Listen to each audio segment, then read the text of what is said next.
Hey guys, it's Jay from hustlepaintball.com, and today we're going to talk about the Virtue CrownSF, this new speed feed from Virtue. Now, when we first heard about it, we're like, you know, it was insanely expensive. When it was announced, it was 45 bucks. We're like, that's double anything else. Just whatever. We tend to be dubious of new products here until they've actually proven that they're legit and actually worth the price. So, like I said, when we first got in, we were just kind of like, whatever. But after we actually handled it, a lot of the stuff for this video, some of the guys actually went out and played with it. It's really changed our minds. This is a really impressive product. So let me show you why rather than just tell you. Now we do have it installed here on all rotors, but they do come, of course, for the Virtue Spire, the Prophecy, Z2, Halo, and Virtue may be making some more in the future. Now, the actual construction of these fingers, these tines, I guess, is this really heavy-duty polycarbonate. It comes in a bunch of different colors. Like, for example, we have yellow here, blue, red, black, orange, lime. You're going to see a bunch of different colors of these things, which is really cool. Since they're made out of polycarbonate, they can be dyed any range of colors, which I think is pretty slick. The reason we're using rotors for this video is actually because the rotor is the only one that requires any knowledge to install. The ones for the Z2 and the Spire just click into place. Great. If you guys don't need a video on that, you're smart. But for these, I will take this apart, get some tools out, and show you actually how to install the rotor version of it. But what you guys really care about, what everyone really wants to know with this speed feed, is how well does it keep paint in? How hard is it to get that paint in there in the first place? Well, in the case of Virtue, rather than using rubber like a lot of ones before have used in the past, these actually use a very lightweight spring. In fact, the tension it takes to depress one of these springs is less than the average weight of one paintball, about 3 grams. So to demonstrate that, we have, of course, some paintballs. So no matter how light you try, you can't get a single paintball to not feed in. It's fantastic. So that's great, but what really matters is how fast can you load a pod. So bear with me, it's hard to do. Bam, goes in. Pardon the one that fell out. That was actually out of the bottom, but not from the speed feed. Normally the rotor is, of course, on your marker. So once it's in there, and continues to drop ones on the floor, it's not paint, it can't come out. It's fantastic. There's just no way for the paint to come out of this thing. You will never ever lose a paintball again that way. Now, of course, if you have your rotor not on your marker, it's going to fall on the floor. But as far as paint coming out of here, when you're switching hands, diving, doing whatever, you don't have to worry about it. But enough of me yakking. Why don't you guys actually stay with us? We're going to go out on the field right now, and you're going to watch Ethan and Russell of Hustle Paintball's factory team, Team Anomaly, actually play test these things. After testing it in the studio, I really wasn't sure what could possibly go wrong, but that's why we tested it out in the field. Took it out, fed paint perfectly. I didn't lose a single ball. The only time any balls fell out of the hopper were when I just missed my hopper completely loading, but that's because I'm an idiot, not because of the speed feed. I mean, it's got a lifetime warranty as well. That's just insane. It's so badass. I just learned that today coming into the studio. So I was a little wary of the SF fingers breaking off.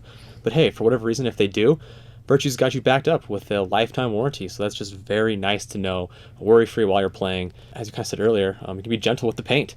You can just toss it in, and instead of being rushed and to throw that paint into your hopper, you can just take your time. Nice solid reloads. I mean, if you're going to buy one, go for the SF. Truly is the nicest speed feed we've ever seen, and looks pretty fly. The transparent fingers look pretty hot. Lots of different colors. Overall, super impressed. Now that you guys have seen it in use out on the field, let's actually show you how to install one of these on a die rotor. So of course, you start with, you have your rotor here. The first thing you need to do is get this top off. I'm sure if you guys own a rotor, you know how to do that. Open it up, open up the tab here, and pop the lid off. Cool. Leave that. Take this, put it to the side. Now what you have to do, flip it over, and inside are these little screws. Here, and then 2 more in the back, right there. Now you can of course use a standard Phillips screwdriver, but for our video, we're going to use an impact driver. They're just faster, so you guys don't have to sit around and watch me unscrew screws. Screws come out pretty easily. Now they are into the rotor's polycarbonate, so if you are using a power tool like this, just be mindful of that, and don't be too tough with them, or they might strip out. I mean, rotor's pretty tough, but not even it can potentially stand up to a power tool. Once you have them out, place your finger here, and the top part will lift away. Take all your screws, put them to the side, as well as this. We will come back to this. Here on the top is where this black collar is going to sit. Now it does have two little indentations, which are right here. They line up with the posts on the back of the rotor. Make sure it snaps into all the little holes. And that's the most important part. Now there's a couple other ways you could do this, but I'm going to come back to a part I went to before. We need to get the lid out. To get it out, you are going to need something small. In our case, we're using an O-ring pick because you have to push out this little pin. On the inside of your rotor here, there's this little pin. I don't know if you guys can see it. It's really small, but if you have a rotor, you'll know what I'm talking about. Take your small poking device, and you guys probably be able to see me do this. You can feel when the pin releases. Now, what you can't do is just crank it like this. You have to pitch it down out of the way, and then you can rotate it free. Do not just pull on it at this point, or the pin will come out and you'll send the spring flying. Turn it back over, push the pin back the other way, which sometimes can be hard. There we go. There, you have that out. Don't lose it, because this little spring, it will suck if you ever want to put your lid back on. But so other than that, keep all these parts together. We don't need them for the rest of the video, so we're going to put them out of the way. So now, you should have your rotor shell and your top piece. This is also the part you would replace in a color kit. When you're installing little spring fingers of whatever color you want, in our case we're using green appropriately, place them into the notches on the rotor. They may click into place, they may not. But the key is alternate. Do one, skip a hole, and then go to the next one. So you can, in theory, put them in whatever way you want, but so long as you alternate skipping each hole, they'll line up correctly. Once you have them all in place, sometimes they will not fit in quite nicely. They might hang down a little bit. That's all right, just so long as they're clearly in the little keyed out pocket. Once you have them inside, take your top piece, go ahead and replace it. Put the screws back in, put it back on your rotor, and you guys are pretty much all done. That's all there is to it. Not the hardest install in the world, but it's just best that we show you guys how to do it.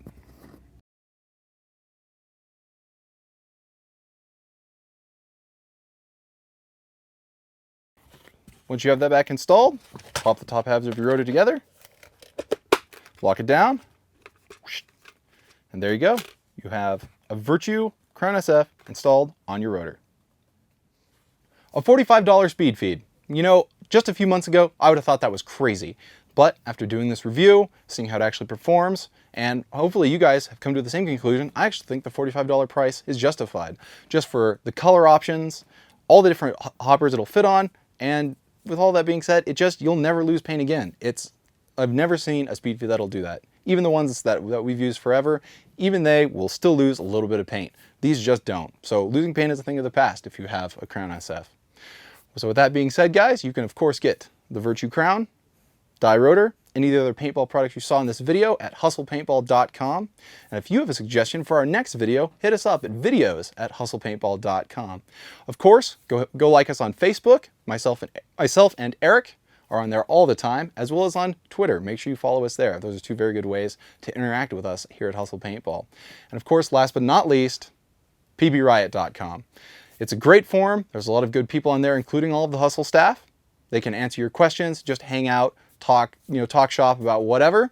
It's good stuff. So with that being said, guys, I'll see you later.